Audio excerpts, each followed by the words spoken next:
how to animate your still images by adding either a paid shadow overlay that you can purchase through Creative Market, or by using the effects in PhotoVibrance. This is something that I did just by adding a little shadow overlay, which I actually purchased through Creative Market. A different shadow overlay that actually crystal overlay, I would say, that I purchased through Creative Market and done in Photoshop. I'll be showing the steps later on how to add this in Photoshop. This is actually done in PhotoVibrance. Again, just adding some animation to your still images, as well as the last one, again done in PhotoVibrance. I'll be showing the steps how to do this later. So first, let's go on into purchasing animated how to purchase animated shadow overlays.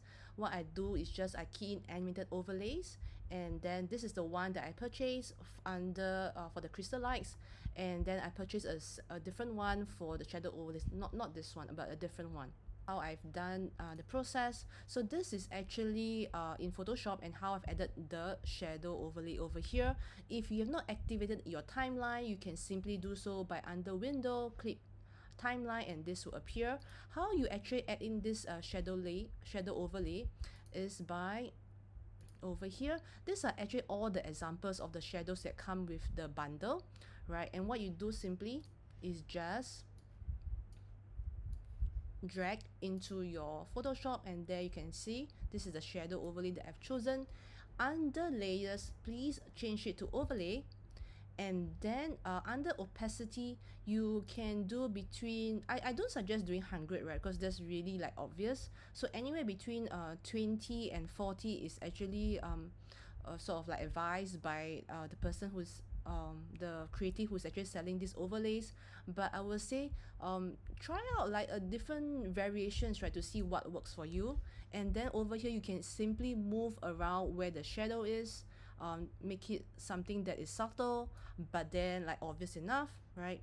And over here you can do the timeline as well. You can drag it like oh, you need to create done first, and then over here you can simply drag it to how long you want the overlay to last, right? As you can see, that this is where I've added my overlay, and I've decided to choose like 20% because I want it to be really subtle.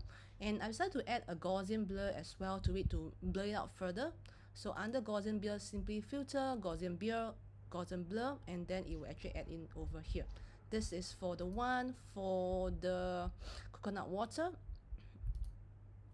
I wouldn't save this. And the other one for my crystals light is this is the one. I've actually added in like two different versions, right? Like I've added like one over here and then one over here, because just one by itself is like too little for me. So that's what I've done. It's the same process again. You actually find where your crystals overlays are, right, in your bundle. For me, I have so much. It's under sun catcher, right, for me. And then these are all the different movements, as you can see. So what I did again was I actually simply again drag and drop inside as well. I'll just show you guys, right? This is how it looks like, right? I've changed mine to just like pure white. You can always do it differently, right? As you can see, I've chosen screen for this, right? So if you choose like normal, this is a color that you will like, you'll get. I've chosen screen because I want to make it a slightly different color, right? You can always make it bigger. You can always adjust it as well. And then once you're done, you just click OK, and then simply just cancel this, right? Once you're done, you just simply export it, right? Export as, just simply export it. I would suggest exporting it as a GIF if you're going to put it on your website, because it's actually a much smaller file. But if you're going to use it on Instagram, you may want to save it as a video asset, as an MP4. Although if you save it as a GIF over here in Photoshop, you can easily use GP to convert the GIF into an MP4. Yes, so if you wish to save it as a video, you have to actually render video, which is what I did, and then save it as an MP4. Alright, so this is what happens when you open up PhotoVibrance. You will actually like drag your image here, or you browse. So what happens is I will just drag one of these images here. Alright, and you actually ask you whether you want magic motion, which is what I've done for those two Christmas images, or the 3D parallax. This is what I've selected, right? And you actually ask you the resolution, like the size, right? So usually I'll just go custom and I'll just like reset back to the image size. Then I will click next, and then here is where you can choose the effects, right? For this I've decided to choose this one, the Christmas tree, right?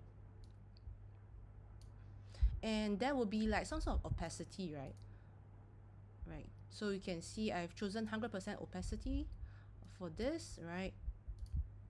And then I can easily like change like where I want it to be, right? The location, as well the speed. You can choose like slow, which is slower, right? The speed, you can literally like adjust how fast or how slow you want the speed to be, right? And then you can always see where all your layers are. You can see all your layers over here. So I decided to add another effect for this. The one I've chosen was,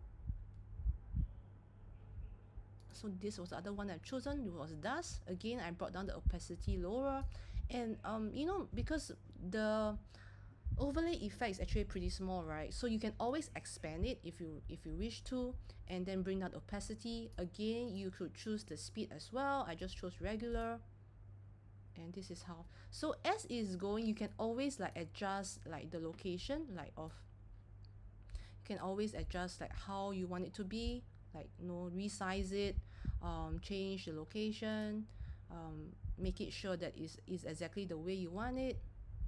This is the one I've chosen. The one that I've used for this effects is actually snow, right? So over here, as you actually like hover over the image, you can see the effects as it's going through, right? So I've decided to choose snow for this image. Where's the snow? Really below? Yeah, it's over here. And you know, they have many different versions of it, like so just choose one that you like, right? Which is over here, my layers. And I've actually done it like two. Again, because as you can see, the snow is only really small, and I didn't want to enlarge the image. I didn't want to expand it, because then the snow will be really really big. So I decided to overlay two, one over the other, right? And I've also decided to actually reduce the speed as well, right? So after you are done adjusting and putting in the effects that you like, simply I will actually usually save a copy. As you can see, I will actually save a copy, and then I will also actually, under publish, you can choose either MP4 or GIF. If you're going to choose MP4, I'll suggest at least 3 loops if possible. And then GIF, you know, it actually asks you how many frames per second, your FPS. Just put it as 12, and image width, I just left it as that, and then just hit publish, and what you'll get would be basically like, for the MP4, this is what you get, right? And then for the GIFs, this is what you get for the GIFs, series of images, right? So if you do save it as a GIF, simply just use GP,